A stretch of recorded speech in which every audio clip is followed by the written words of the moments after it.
Welcome everyone to today's presentation regarding StrataLogica.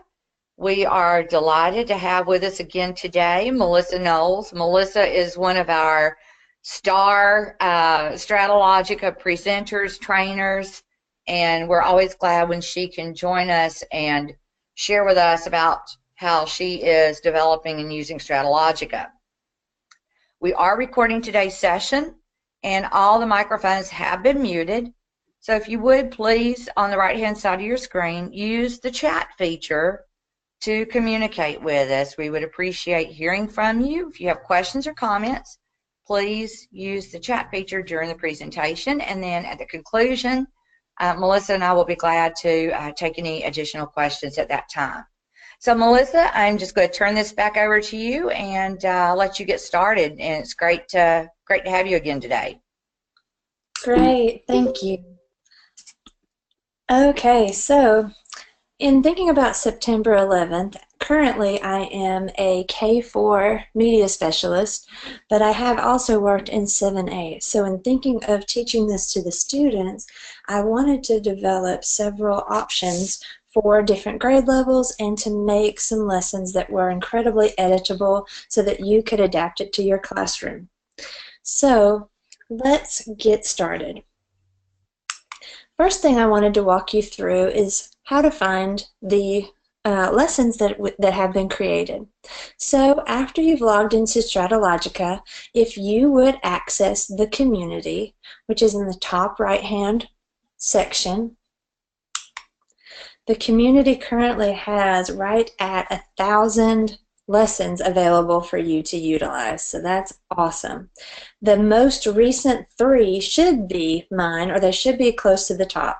So we have the Heroes of 9/11, Where Were They on 9/11, and Never Forget 9/11. We're actually going to start with Never Forget 9/11. So what you do is you'll select the title of the lesson and then go in. When it opens and allows you to preview the lesson, you can save it to your gallery. Then when you open Maps in your gallery, you'll find your lessons. So when you click the gallery, you can see that the top 3 have been published by me, and that's what they'll look like when you publish your own lessons.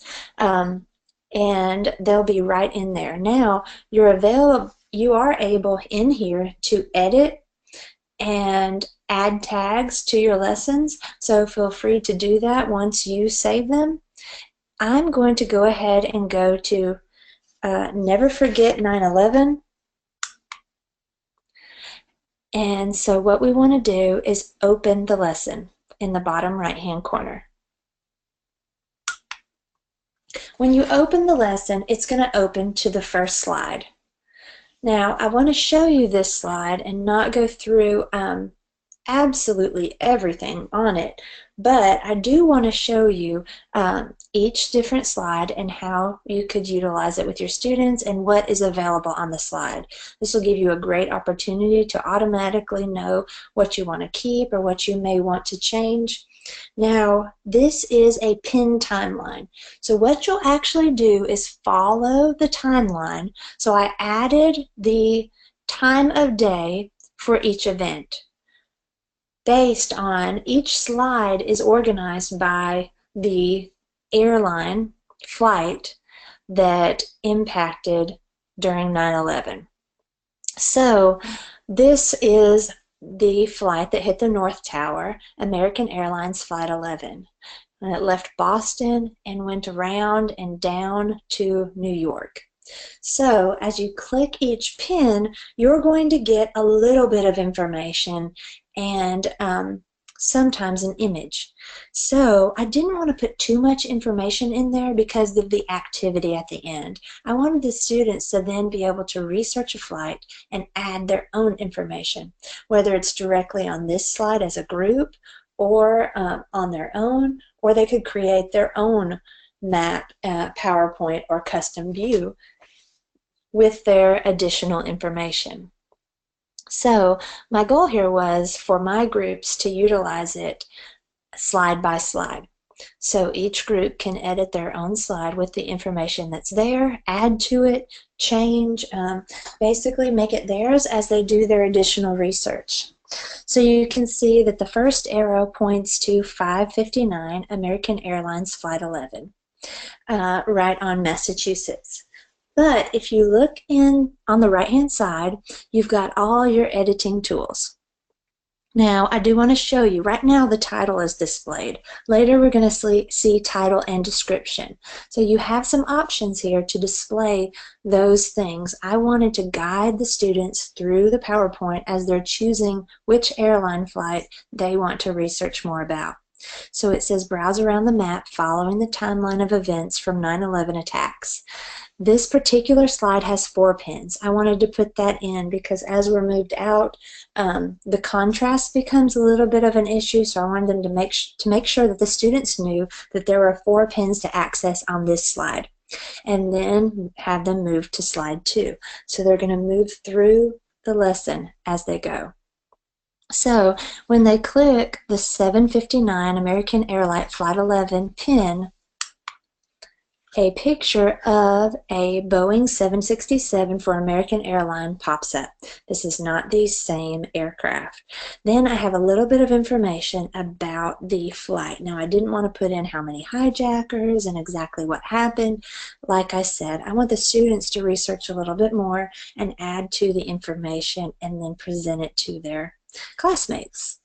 So as we move through the pins, you can see that we have some more information, some interesting facts about some of the hijackers, and then finally the World Trade Center being hit by this particular aircraft. So once they've browsed through this area, they'll then go to slide 2. And all they need to do then is click the slide to change. So if you'll notice once again on the right-hand side, you do have some options to have the slideshow play for the students. So the duration here is 0.03 seconds. You can change that duration, or if you're clicking through the slides on your own, then it will allow you your own time. You'll just have to, later on I'll show you where you can choose to play the slideshow throughout. Okay, so back to United Airlines Flight 175, also leaving from Logan International Airport, just like the American Airlines Flight 11. So this flight lets the students know that there are 2 pins. So when you select the first pin on this slide, you're going to get once again an image of the 767, how many people are aboard, and where it's headed. I think something interesting to ask the students, or for the students to then find out, is why they chose flights to Los Angeles. So it comes down to it that they did that because the flights would be full of fuel. And then when they hit the trade centers and the places that they wanted them to hit, they would make a bigger impact. So that is some of the facts about 9/11 that your students could discover and add to the slide. And then we also have a image of the South Tower being hit by this particular flight. Now if you notice here, under display, the title and description is selected. So I wanted to show you both options. Now the students can go in and have that description displayed for them also, so that if it's not displayed and they want it, they can have it. But I like to have the directions on the screen as they're going through. So if that's possible and it's not covering up things, where in some of the slides you will see that it can cover up some of your information, you may not want to have it. Of course, right on next to the title, you have the minus sign in green circled, and that will minimize it. So the students are able then in their slide to minimize the directions and then maximize it when they need to remind themselves of what they were wanting to do. One thing I also wanted to do with this particular slide show was to make sure that it was incredibly editable. So it would be very easy for you to go in and right-click on the pin and add in some questions. If you didn't want the students to do an activity at the end, you could add in questions but still have the information there. You can have the students go to websites to find more information, or say add a second pin of what happened between these two events. So there are lots of options in utilizing this lesson. In StrataLogica, in the community, you are always allowed to save to your gallery and edit any lesson. So as we move through the pins here, oh, sorry, we finished the pins there. We're going to go to United Airlines Flight 93. So this one was the hijacked flight that landed in a field. So then you have a great opportunity, if you wanted to bring in acts of heroism. So that would be fun to do with your students too, as you're going through the slides, to find out that this particular airline flight found out about some the events that were happening through cell phones and decided to overtake the plane and not allow it to reach its destination. Now I do have in the top next to Never Forget 9/11, the title of this presentation, I have an arrow pointed to the triangle, and what I want you to notice there is that's going to be notifying you that something has changed and you need to save.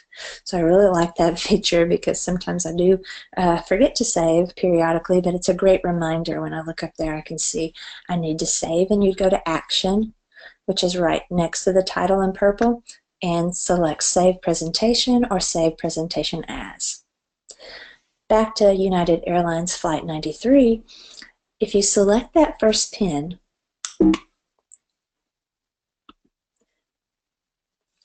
you'll see an image and some information. Now this one was en route to San Francisco. It had been scheduled to depart at the same time as the other flights, but it was delayed. When you click the second pin, you get a scene of where the particular airplane went down and the crews that were responding.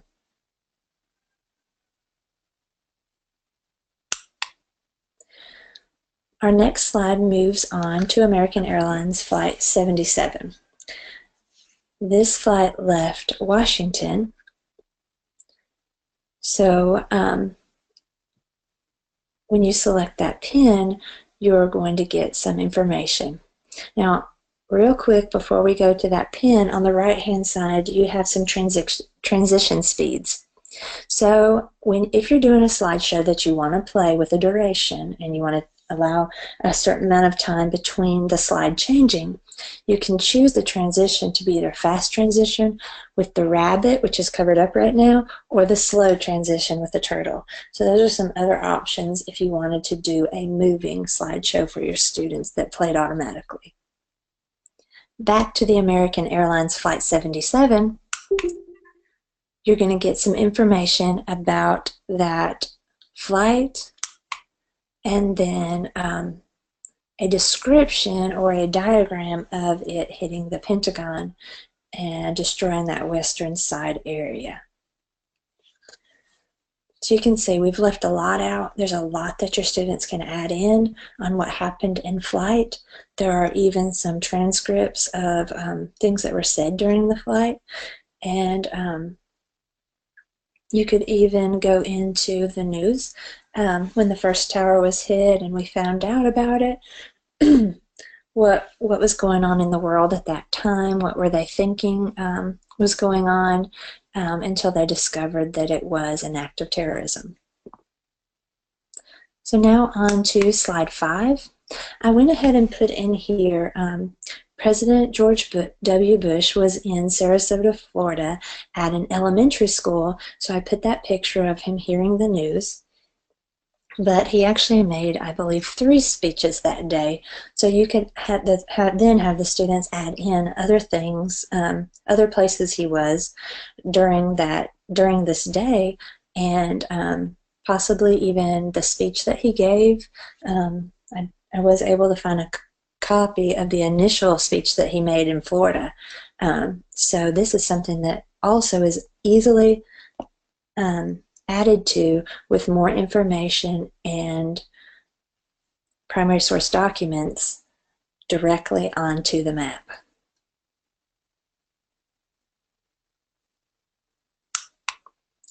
Now on our final slide, I've added in a video timeline. So this would be as the North Tower was hit through the events in the evening, and then discovering things and getting people to safety, and all the things that happened on that day.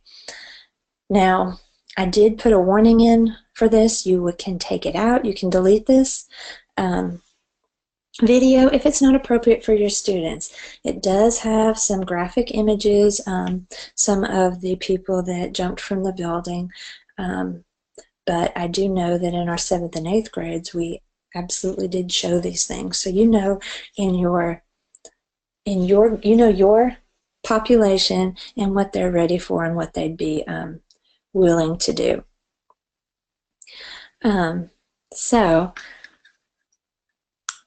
that is the video timeline. If you go to your toolbox and select erase, you can erase the video timeline if you don't want it very easily.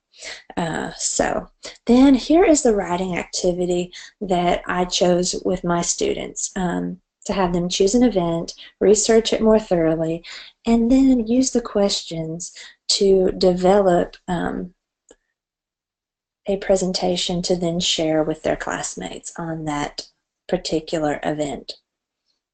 So I wanted to add in some thought-provoking questions.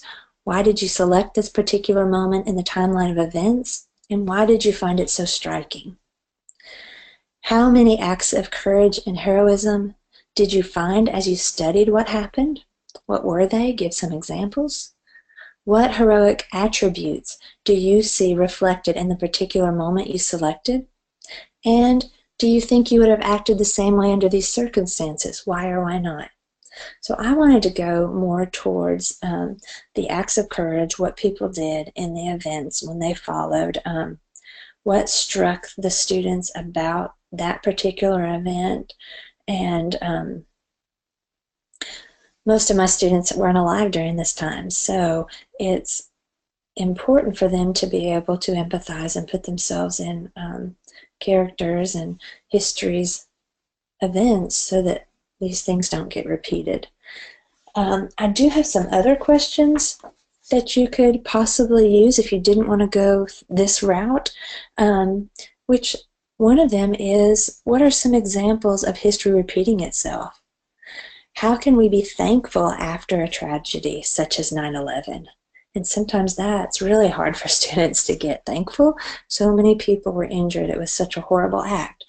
But thankfulness can come after tragedies. How can a tragedy transform us as a country, as people? And how can the word specifically after a tragic event be transformed into a symbol? So we have, as we're looking down on the Freedom Tower. Another route you could go is, what was life like before 9/11 and how did it change after 9/11? This is our students' world now. This is the world they live in, the after 9/11 world. Who was affected by this change and how were they affected? Do you think the events of 9/11 justified this change, and why or why not? So which 9/11 related change has had the greatest impact on your life? Would be an interesting one to do also. So I just wanted to add in several questions that you can change this activity and edit it to what you want to do. Now it is a few days before 9/11, so there's not a lot of time at this point for this year. So if you didn't want to do a whole writing activity, you could have the students just add pins to the timeline, add some primary or secondary source documents, and do their learning and teaching that way. And they could also then go in and add text if you wanted to. Have them add to the timeline just with text, which would be a quicker way to then still have the information there and share it. So StrataLogica offers lots of options through the toolbox that will allow the students and you to adapt it to your classroom and your time considerations.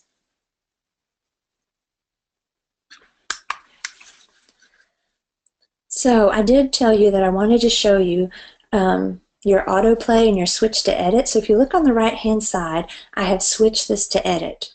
Now let me quickly switch back and let you see what it looked like before I selected the green square.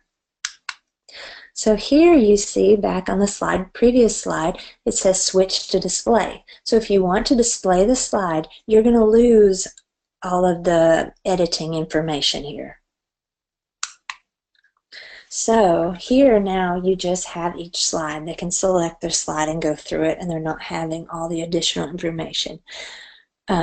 So that is an option to do. And then if you do want it to autoplay, you've got the purple rectangle right next to it saying autoplay, and it will play through the slides based on your duration times and your transition speeds. So I do want to show you the options here that you have under action. So we've already talked about saving your presentation and saving presentation as. Now you also have the ability to send your presentation. So you can send it to colleagues, students, other schools if you want some class collaboration. You can also send it to parents once you've completed it. So there are lots of options there. Then you do have the option underneath send presentation to see who you sent the presentation to. And that's nice just for some documentation. If you have students that say they didn't receive it, you can go back and check. Maybe you forgot to send it to them. You can add notes about the presentation. So the students then could just add a note and you could start a conversation. Then you can also share the presentation. Now your ability to share is through Facebook and Twitter, which you have to link your accounts to, which is fine if you have classroom accounts. You can also email the presentation to the students, especially if you're a Google Classroom. That'd be a great way to share. And then you also have the opportunity to get a link to the presentation and just share that link. So the options you see underneath, if you do have a presentation you want to publish, if you go to share by email, it will give you the opportunity to publish through the StrataLogica community. Once it's published, that's why I have these two options. This presentation was already published at this time, so I can discard my draft or I can unpublish the presentation and then go back and republish. If I wanted to make some changes or change a misspelled word, you do have those options there. So I love these sharing options. It gives you the opportunity to send to your students so that they can work on the presentation and add to it and increase their learning and see where in the world these things happened. How close were they to them? How spread out was the plan of attack? Just a lot of interesting information available through seeing your learning on a map. Now, I do want to let you know this particular activity works better as a presentation rather than a project. And that is because in a project, you have one view, whereas in a presentation, you can have multiple slides. And I shared with you that this particular presentation I wanted to do in groups, so I wanted each group to be able to choose a slide to add and share. So in a project, you would be able to do that, but you would just have the singular view. So especially if the students were starting from scratch, you could definitely do it as a project. I just chose to do it this way for my class, but just to let you know, in the presentation allows you to have multiple slides and multiple views that way, whereas in a project you have one view. Now the projects has other great advantages as far as to being able to see what each student added to the project, which is excellent for accountability. especially in group work in schools. We know that is challenging at times, so StrataLogica takes that challenge away from you. But I did want to say that this particular way that I set it up was better for a presentation for me. That way, as you're choosing what you want to do, you can sort of think about whether you want to do a presentation or a project and the reasons why. Now, I came into one editing tip that I definitely wanted to share with you. As I was creating this slide or this presentation, I kind of wanted the one slide view. So I had all these events on one map and zoomed it out. Well, you can imagine, because 2 airline flights left Logan International Airport in Boston, it was sort of a jumbled mess. So that didn't work. But I had done all this work and all my information was on the slides, and I just felt sick that I thought I would have to redo all of that. But there's a much easier way. So if you look on the right-hand side, remember this is in the editing view. I've just chosen slide 2 here to show you. You have the 2 sheets of paper laying on top of each other. That is copy your slide.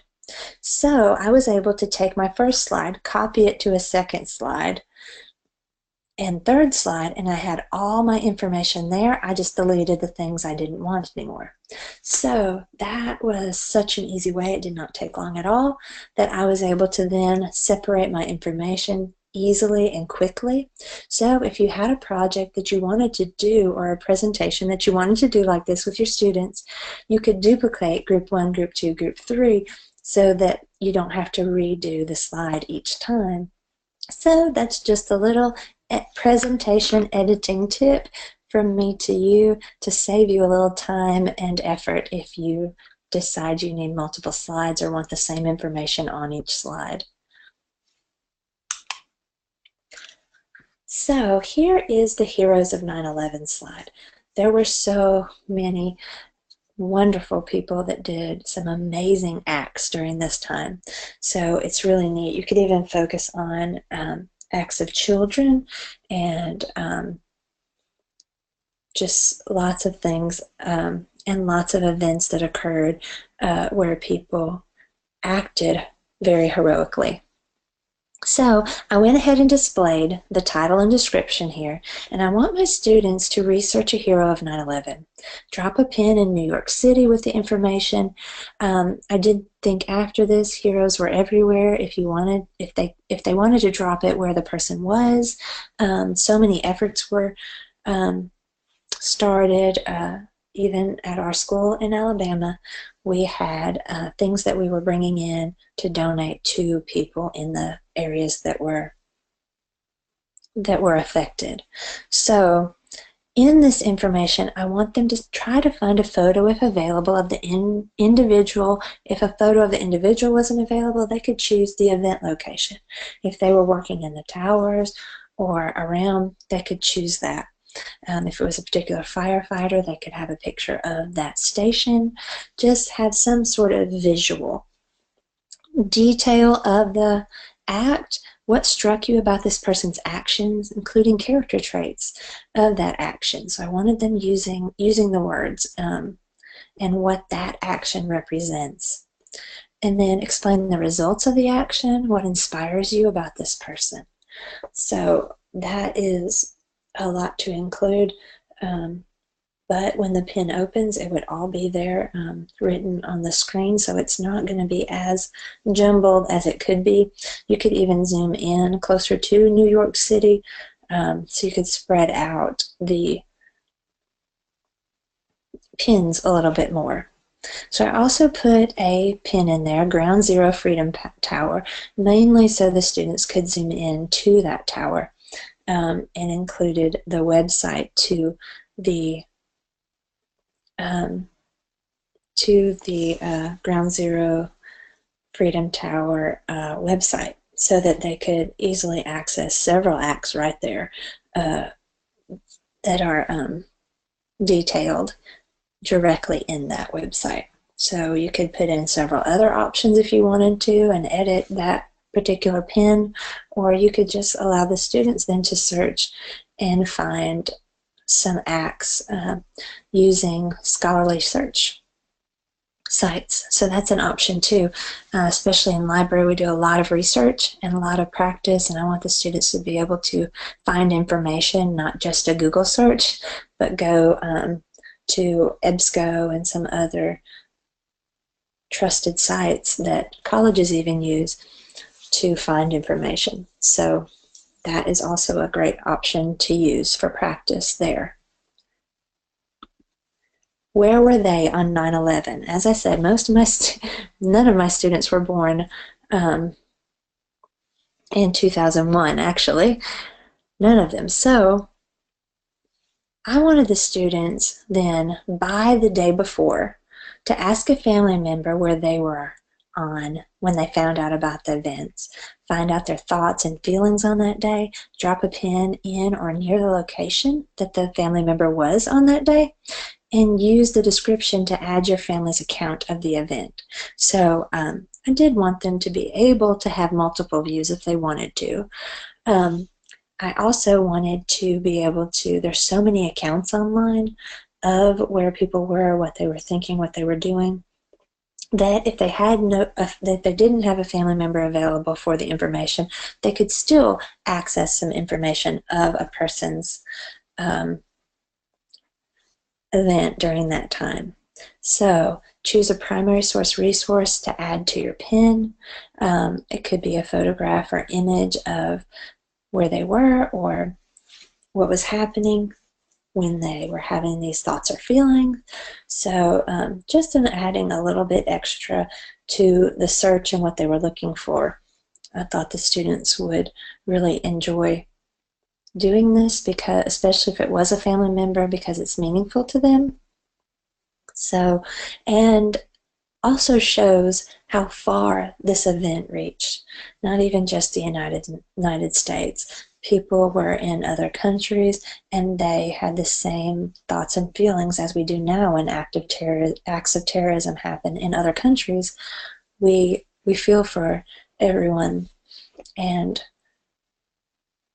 I want the students, even though they were not there and they don't have a firsthand account of the event, I want them to have some sort of documentation of what did happen and how it affected people just initially in that time period. I will never forget it. Just as our parents or my mother will never forget when JFK was shot, and all the events in history. It's just really neat to hear about and know that your family members were there and it affected them and how they were feeling and what was going on during that time period. Just like StrataLogica puts people in places, it just sort of puts history in a place and makes it more meaningful to you, just as StrataLogica does with its maps. So that is all that I had for you today. I appreciate you sharing with me, and if we have any questions, we'll be happy to answer those at this time. But I also want to share with you, there are so many things you can do with StrataLogica. In fact, I don't believe there's anything you can teach. You can't teach with StrataLogica due to the fact that everything happens somewhere, and we're always going places and learning about places. So, and the layers that are offered are just amazing learning options. So you have some options. www.nystromeducation.com/learning is a great place to access the webinars that have happened. You don't have to register. They're there. If they've already happened, they'll be saved and available to you. So you can go to specific things that you're interested in, or more general use of StrataLogica.